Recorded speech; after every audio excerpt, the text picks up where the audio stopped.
Bapak, Ibu, saudara-saudari umat beriman yang dikasihi oleh Kristus Yesus, selamat pagi dan selamat berjumpa kembali dalam Renungan Harian Katolik, Senin 21 Maret 2022, pekan ketiga Prapaskah.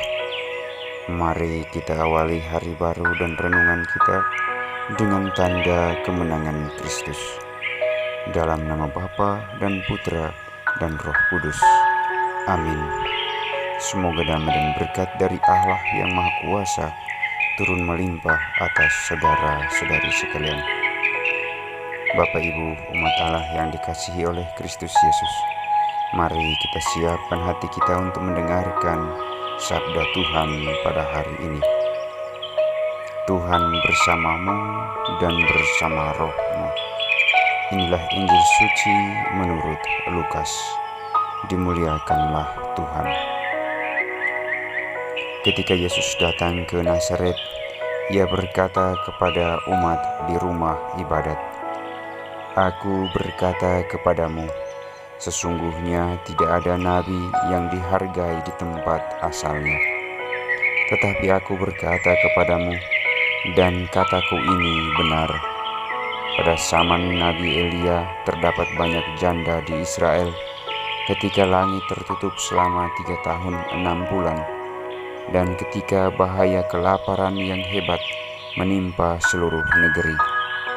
Tetapi Elia diutus bukan kepada salah seorang dari mereka, melainkan kepada seorang janda di Sarfat di tanah Sidon.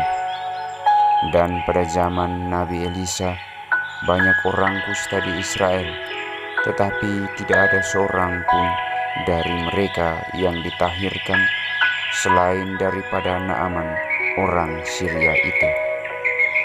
Mendengar itu sangat marahlah semua orang yang di rumah ibadat itu. Mereka bangun lalu menghalau Yesus keluar kota dan membawa Dia ke tebing gunung tempat kota itu terletak, untuk melemparkan Dia dari tebing itu. Tetapi Yesus berjalan lewat dari tengah-tengah mereka, lalu pergi. Demikianlah sabda Tuhan. Terpujilah Kristus. Bapak, Ibu, umat Allah yang dikasihi oleh Kristus Yesus, bacaan Injil yang baru saja kita dengar pada pagi hari ini mengisahkan kepada kita tentang peristiwa penolakan yang dialami oleh Yesus ketika Ia kembali ke kampung halamannya di kota Nazaret. Peristiwa penolakan itu terjadi karena orang-orang Nazaret tidak percaya sama sekali kepada Yesus. Mereka tidak mengenal Yesus. Mereka mengenal Yesus hanya sebatas sebagai orang Nazaret saja. Mereka tidak sampai pada mengenal Yesus sebagai Allah. Saudara-saudari umat beriman yang dikasihi oleh Kristus Yesus, sesungguhnya mujizat itu terjadi apabila ada iman, apabila ada kepercayaan kepada Allah. Peristiwa kesembuhan yang dialami oleh Naaman dalam bacaan pertama mengatakan kepada kita tentang hal tersebut. Naaman sembuh karena ia percaya kepada Allah. Bapak, Ibu, umat Allah yang dikasihi oleh Kristus Yesus, peristiwa penolakan memang kadangkala tidak mengenakan sama sekali. Mungkin kita pernah mengalami peristiwa penolakan tersebut, entah itu datang dari sahabat, kenalan, maupun keluarga kita sendiri.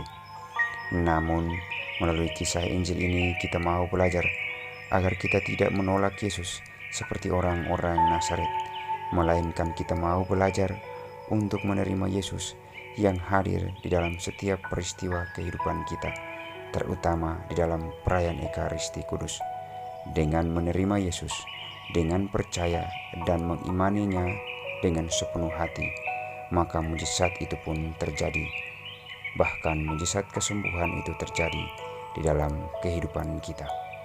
Saudara-saudari yang terkasih, mari bukalah hati kita agar kita boleh menerima Yesus dengan sepenuh hati, mengimani dan percaya kepadanya. Semoga Tuhan memberkati Anda semuanya. Amin.